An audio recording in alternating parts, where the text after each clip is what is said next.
Nakabulastugan, hindi malilimutan ang asarang na merong pikunan, lalo na rin ang unang niligawan, unang kabiguan, at dyan nasiseryoso ang usapan, ang pagdadamayan ng tunay at tapat na kaibigan.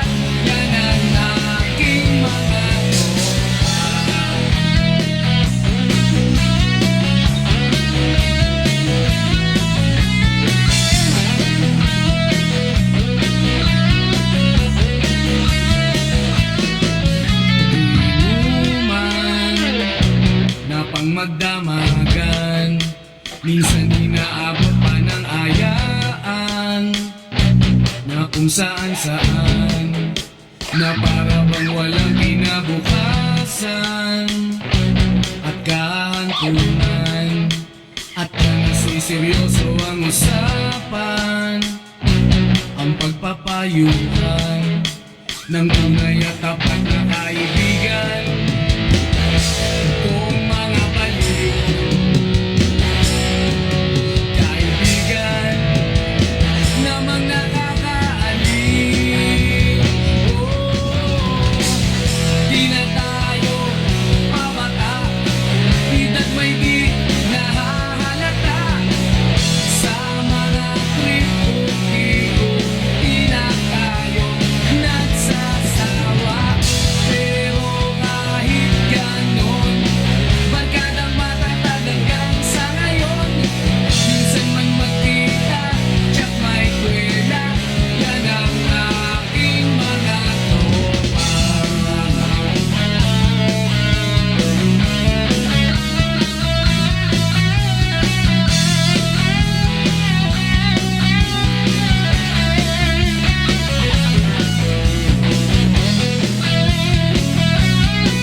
Di na tayo